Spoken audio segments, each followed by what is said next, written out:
Hello everyone and welcome to my channel. My name is Mrs Mahogo, and I'm so excited for you to be joining me. So in this video we're going to be talking about all things me. Basically I'll be giving you a background of where I come from and so that you can have a bit of information about me and who I am and what I do. So let's get right into it. Can you tell us more about yourself and where you come from? So I was born in Tata in the Eastern Cape. That's where I did all my schooling until I matriculated. Then I moved to Joburg. What kind of family did you grow up in?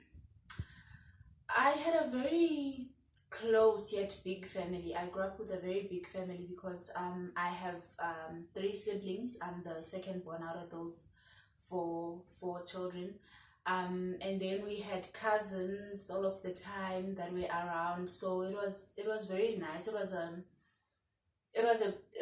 a very big family because my parents are also pastors, so we always had visitors coming over, people from the church. So but it was a nice childhood. I had a happy childhood, I think. Yeah. So what are some of your happiest childhood memories?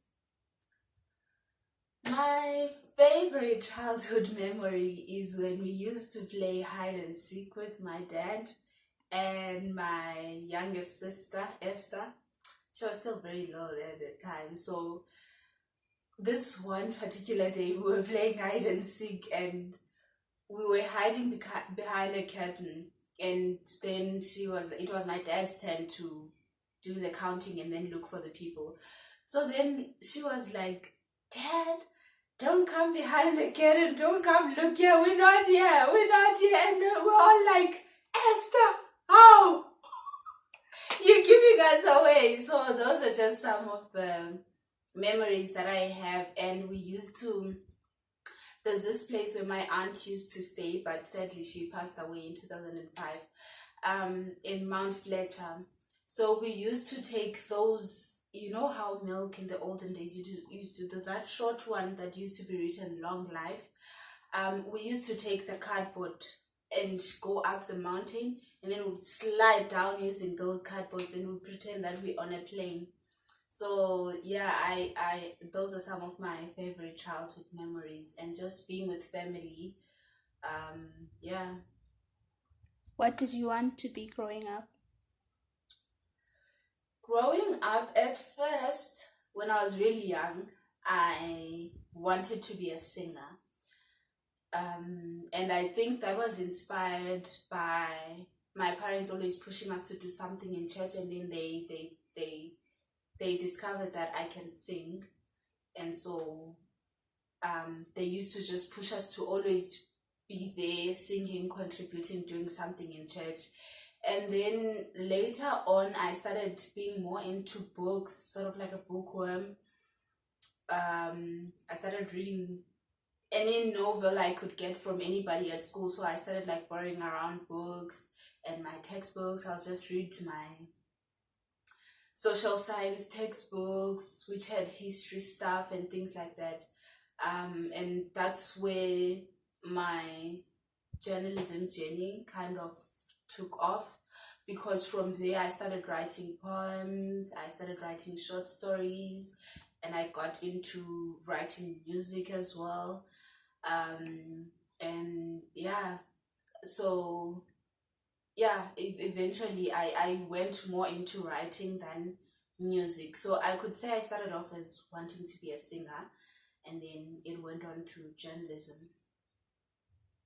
So who or what inspired you to have your own talk show? The talk show idea, it's something that developed from wanting to be a journalist. I grew up watching Three Talk with Nolene Maolwana Sango. I used to watch Oprah Winfrey. I used to watch Dr. Phil, Medical Detectives, you name it. I was just that kid that was in front of the TV watching all these shows that one who was at my age at the time would find them boring.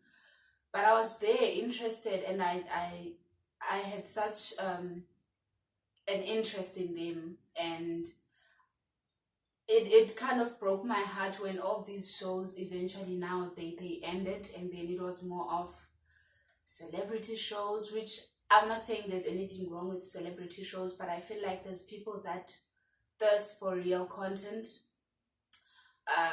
So that's what kind of inspired me to start my own talk show, because it had been something that had been growing inside me since I was a child, but I didn't think it was possible to just go on into being your own talk show host. I thought you had to start off as a journalist, go on to be an editor, or start off as a newsreader, then go on to be an editor, and then have your own talk show. And thank God for technology, because now we have platforms like YouTube, where you can be creative as much as you want, and follow your dreams. So yeah.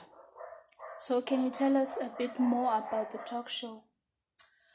Okay, so the talk show, it's not based on one topic. We're going to be discussing a variety of topics.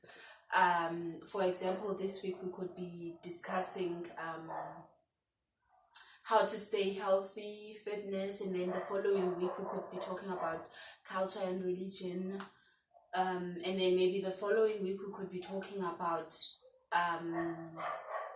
child-headed households.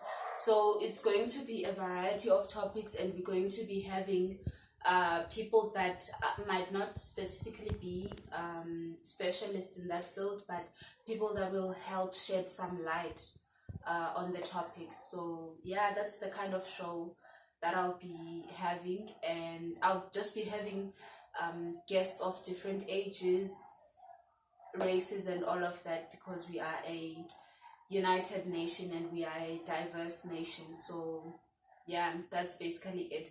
And the show will be available on YouTube. We will be posting every Saturday at 12 p.m. Every Saturday we will be posting a new video every weekend on Saturday. It will also be We will also have social media platforms. Will be available across all social media platforms, at the Staunch Talk Show across all social media platforms. And people can also go and follow me on my personal social media platforms. It's Mrs Mahogo across all social media platforms: Facebook, Twitter, Instagram. So I would like to say thank you to everyone that was involved in the creation process of this show. It wasn't easy getting here. So I had some people who lended me their shoulders to stand upon them and be able to get where I am today.